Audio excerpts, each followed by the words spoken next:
Hi there. So today I wanted to talk about the Mars and Aries energy. And it's so strong right now that I feel it needs to be talked about. And this energy is so forceful. And it's very, very activating. And it is the kind of, it's almost physical. That is my experience. And it almost needs to be channeled. So used in the best way possible. And in astrology, it's connected to will and even instinct and desire. So it kind of drives us to these experiences that we need to grow as a soul, and we might not have chosen them, probably not chosen them consciously.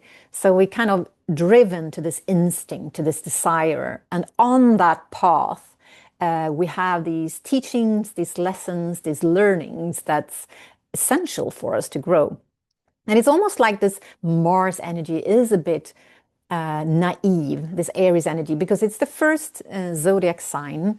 So it is this newborn that has this kind of desire and moving impulsively towards that desire and can't really foresee the consequences of other people or situations. So it's just kind of head on to that desire, and that's where we learn. So it's in this context, it's kind of a good thing that we have that courage to go for what we want. And it is about, in a way, saying yes to life, because it's that kind of deep also desire that takes us into this path we know we won't be able to resist. We also know that kind of the path ahead is going to be messy and that we don't want. Usually resist that. But we really can't. We start moving through that muddiness. And I would say that this energy is kind of a bit muddy, a bit messy. So it is a good way, it's a good thing to get to know it in yourself, to get to know this energy and to know how you react to it, how you best channel and make use of this energy.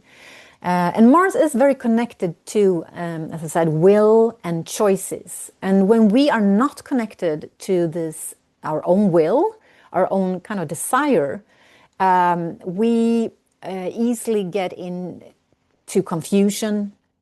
We might leave these, choices to other people, to external authorities, and we lose meaning in that sense. It might be due to that we don't have meaning, or we lose meaning in this kind of confused state.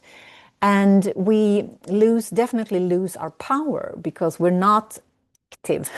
We become the passive person, the herd that just follows along without any own will.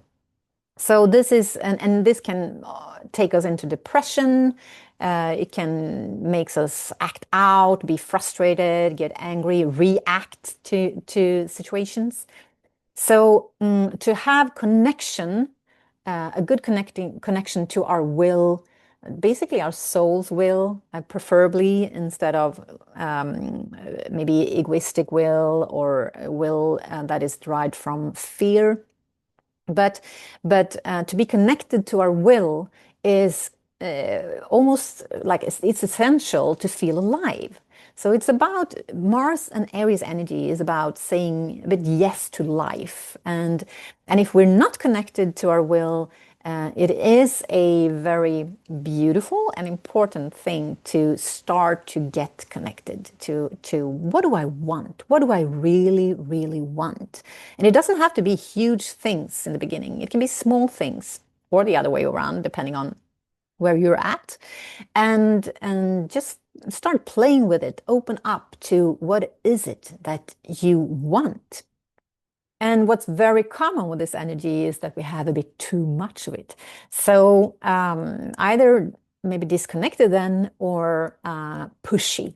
So we move forward and we push through and we don't really listen to signals or other people, or then what is key to this energy to kind of master this energy is to be in connection with timing, with good timing. And this Aries energy, Aries Mars energy, but Aries is in square in the zodiac to Capricorn. And Capricorn is this steady, grounded, structured energy that moves step by step, slowly, with a long-term perspective, while as Mars is reactive and impulsive and short-term. So you can see that these really have a tension in between them, and a tension which we can learn so much from. So to kind of be like impatient in the unbalanced state then, and move into more of patience. And on that journey, there's a lot to learn about ourselves, how we manage energy, how we can kind of perceive this energy and use it in the best way possible in the moment. It's also, of course, about trusting life, which is like a longer process. It is about when we're impatient, and in the most extreme, then childlike impatience, like I want it now. In that state, there's very much fear. There's a fear of time running out. There's a fear of like the universe not having any order, in a sense. Like there's no trust in the universe. There's no trust in life. So the journey to patience is then also very much to slowly cultivate, open up to these universal timings, these seasonal shifts. And we can go like, because usually impatience is also when we're stuck in the mind. That is also where this concept of time comes from, because there's also different ways of looking at time, isn't it? Like we have this old version of time and linear time. And we have now, for a couple of years, had the opportunity to step into a less linear, more circular time, or even timelessness at points. And I think we all know when we sit down in a calm state, when we breathe, we lose the concept of time. There's no time.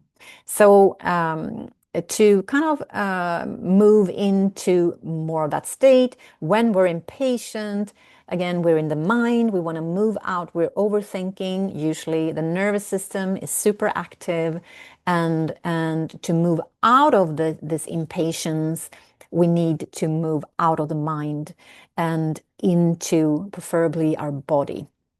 And in the body, which is part of the earth, we do have this rhythm, this natural rhythm. And that journey can be a bit tricky. That's also part of self-discovery. How do I get out of my mind? We have different recipes for that, every single person, I think. But nature is a beautiful tool. Breathing is a beautiful tool. Also want to add, with this Mars Aries energy, we might need to really move the body physically. Maybe creation is your thing to kind of channel this energy, because we might need to do that before we sit down with breathing, or yeah, and getting out in nature is a really good thing to move the energy in nature. And it takes patience to cultivate patience. So patience is not waiting. And this is very important, because I think that's a concept that many of us have. Patience is trusting. And of course, in the best, like higher version of it all, it's like the best to let go of any expectations, which kind of leaves us just with trust. We don't even need patience because there's no expectations. But then again, now we're talking about being a human on Earth, having this will to develop, this will to explore, to go through these different challenges, with this Mars drive, with this Aries Mars drive. On that path, it's maybe a better goal or intention to cultivate this patience and to just slowly, and I mean, this is probably a lifelong journey, has been for me huge. It's my life's work in Gene Keys. So I've really had to cultivate patience in so many areas of life, because that's also the thing. We do have patience in some areas naturally, and then in others we're absolutely impatient. So to just like try to learn as much as possible through this. How do I channel my energy instead of being this reactive, impulsive, everywhere activity? We maybe take 100 steps in different directions. So we learn to, and during years, we learn to kind of understand our inner power. How does my energy move? And how do I channel it? That's maybe 1 or 2 steps in the right direction, where it's constructive for me, where I grow the most, where I contribute most to society, because this is also the journey where you kind of align that personal will with your higher will. So that child that wants it now, that's only personal will. That's more of a, again, fear-based reaction.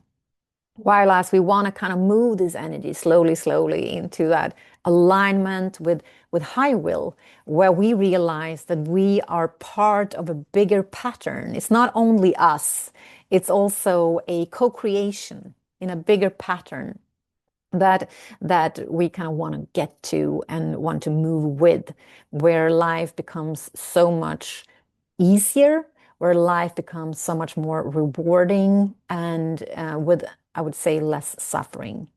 So that is like the bigger journey, and why this, I find this this cultivation of patience such a actually beautiful journey, frustrating at times, but mostly highly rewarding. Uh, So in the shorter term, then, what can we do with impatience? And of course, we can use it as this tool to discover ourselves, to find out, like, how is impatience feeling within me? What is moving through me? How can I use it in the best way possible in this now? It is a beautiful sign to get out from our overthinking, from our head into our body.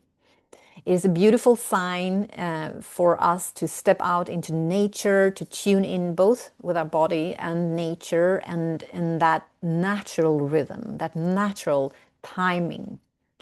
It is also a beautiful sign to explore where we don't really trust right now, where we're holding on too tight, where we have an attachment to the outcome, to exactly how something should or would look, need to look, and just kind of accept the now, let go of that attachment as much as we can, and just come back into trust, come back home, come back into alignment, basically, and grounding.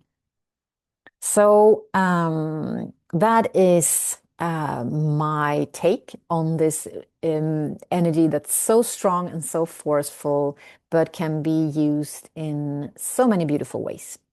So I will have a online gathering tomorrow around this, to breathe with this energy, maybe breathe through this energy. There's more details around this in my Substack on the astrology weather right now.